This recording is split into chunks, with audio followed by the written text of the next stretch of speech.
que j'ai commencé la magie, j'ai accumulé énormément de matériel et aujourd'hui on va le trier ensemble. Voilà, donc on va ranger tout ça, on va tout sortir des placards d'abord, on va constater la quantité qu'il y a et enfin on va tout ranger proprement et je vais pouvoir également vous le présenter au passage.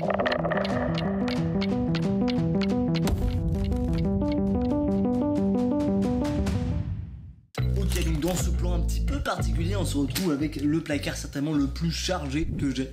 Donc là, il y a tout dans ce tiroir, l'ensemble, quasiment tout ce que je n'utilise pas en fait. Ça craint, mais il y a tout. C'est le fourre-tout et on va vider ça maintenant. J'ai des tapis de cartes que je n'utilise pas, voilà, j'ai des livres que j'ai achetés, donc ça c'est un truc d'Edouard Boulanger. Là c'est le fourre-tout vraiment.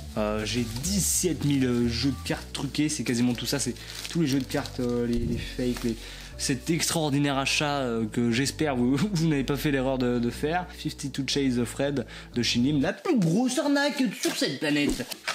Des Sharpies, super, ça c'est le pack de 12, je ne l'ai pas du tout fini, ça fait 4-5 ans que je l'utilise, donc c'est génial. Bon, un tour génial, ça s'appelle Amazebox. C'est très très sympa, j'utilise quasiment chaque fois en spectacle de salon. Et voilà, ça permet de faire des forçages, c'est super simple. C'est un peu dans les concepts, c'est une quêteuse quoi en fait, hein, voilà. Mais en carton, mais pour forcer uniquement, parce qu'on va pas faire de transformation franchement avec ça, c'est super con. Alors ensuite, le dernier élément, c'est la sacoche de TCC, dont j'avais parlé plusieurs fois, même Alexis qui avait très bien vendu, presque tous les magiciens en ont une actuellement. Ah, Stand Up Monty, tiens, ça date fort ça, mais c'est génial ça. Mais bon, j'ai jamais utilisé, donc génial, mais pas ouf. Ok, donc on passe au petit guéridon que mon père m'a fabriqué. Donc déjà, on a des anneaux chinois juste ici, un Rubik's Cube. Pour la petite blague, j'ai appris à le faire et maintenant je sais plus du tout comment le refaire. Ça fait trop longtemps que je ne l'ai pas utilisé, faut que je reprenne.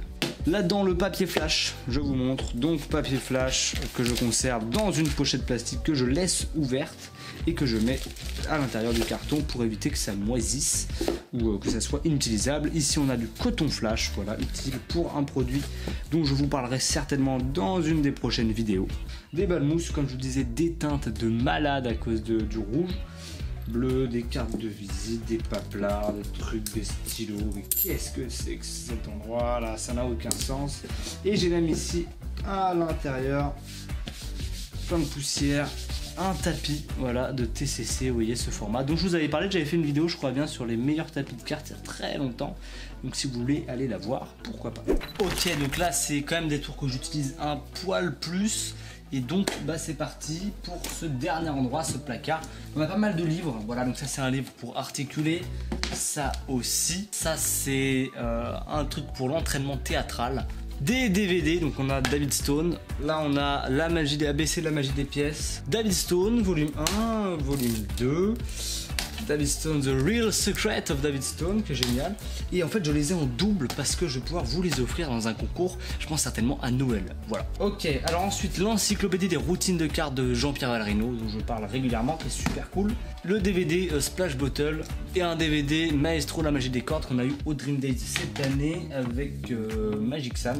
Voilà, donc j'ai pris ça, il coûtait 2 €. Et d'ailleurs avec Magic Sam on a une chaîne YouTube qui s'appelle La Boîte Magique que je vous invite fortement à aller voir, sur laquelle on fait du divertissement tout public. Voilà. Donc ici un tapis miroir dans lequel vous pouvez normalement hop les vous voir, coucou. Et donc voilà, ça permet de poser de plusieurs manières, je crois. Tu vois, tu peux poser comme ça sur la table et ça te fait un tapis pour regarder en fait sous plusieurs angles. Tu peux l'avoir comme ça, donc c'est-à-dire que tu poses comme ça sur une table et du coup tu as le retour directement face à toi comme ça. Bref, il y a plusieurs manières d'utiliser, je ne l'ai jamais utilisé, ça coûte 45 balles, c'est un truc de ouf. L'art du FI, de Certain Steps de mentalisme, que pareil, je n'ai pas lu, j'ai lu que le premier chapitre, le reste, mais je vais m'y mettre parce que j'ai envie de faire une review là-dessus.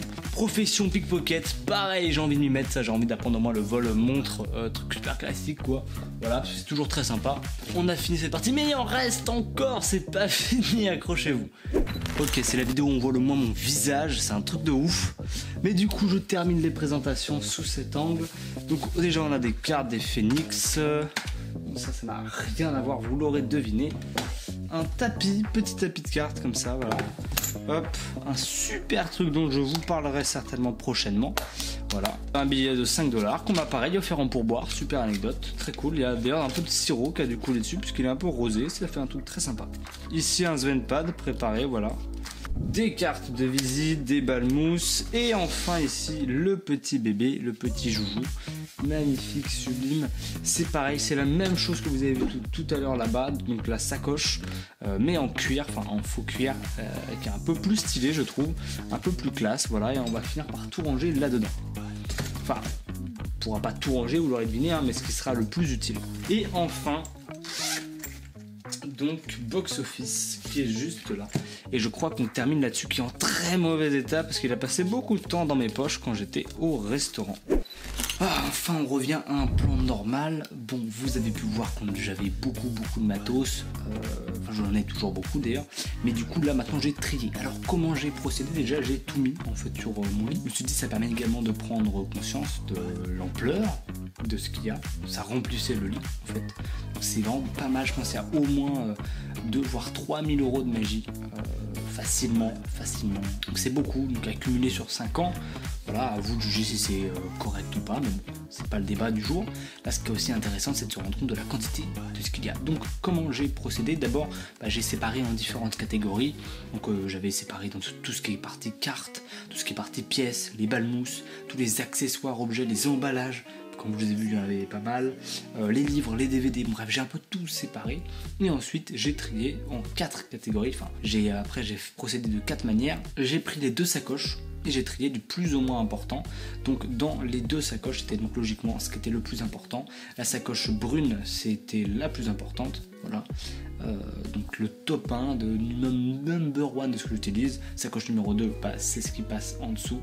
Ensuite on avait le placard blanc que vous avez vu juste ici, voilà, c'est le numéro 3. Et enfin tout le reste, donc ce que j'utilise presque pas en fait, ça va dans le tiroir là-bas. Donc voilà, donc on a 4 rangements, 4 endroits différents en fonction de l'importance. Je trouve que c'est plus intéressant d'avoir trié ça comme ça. Au moins je sais où tout se situe jusqu'au moment où ça sera trop le bordel et il faudra que je recommence cet exercice. Voilà, donc ça m'a pris un petit moment, 2h30 voire 3 heures de rangement, mais ça permet en fait de se rendre compte qu'il y a énormément d'achats qui sont pas très utiles et en fait on se demande si on a vraiment le choix. À la fois, plus on achète, plus on se rend compte de ce dont on a besoin, mais moins on a acheté, moins on a l'expérience de ce dont on pourrait avoir besoin. Donc je pense qu'il y a un juste milieu à trouver entre à la fois il faut faire des achats qui seront malheureusement pas utiles pour comprendre qu'il faut éviter d'en faire avant effectivement d'acheter que les trucs utiles. Je pense, je vois pas qui peut faire ça, mais bon, supposons que ça arrive. Tant mieux. Donc je pense que c'est plutôt axer ses choix intelligemment, par exemple avec un répertoire. J'en profite pour en parler. Si on a un répertoire, on sait quels effets on recherche, quel tour on veut, quelles idées on a, c'est plus intéressant d'acheter dans ces circonstances là. Par exemple on écrit un tour, un numéro, on fait, ah putain c'est vrai qu'il me faudrait tel truc là, et on recherche et on va trouver ça. Je trouve que c'est plus malin de penser comme ça plutôt que faire l'inverse. Ah il est trop bien ce tour, j'achète, je m'en trouve avec, bon qu'est-ce que je fais maintenant de ça?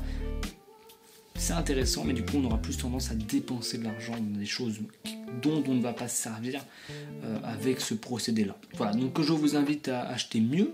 Donc c'est vrai qu'il y a beaucoup de choses que j'utilise pas finalement. Sur tout ce que j'utilise, il y a 10% qui passent dans mes sacoches, allez 15% quand même, faut pas déconner, mais tout le reste par ailleurs dans ce que j'utilise pas et j'utiliserai même plus jamais quoi. Il y a vraiment un truc que j'ai servi, je fais franchement j'ai acheté de la merde quoi, genre les jeux de collection, achat le plus ridicule du monde.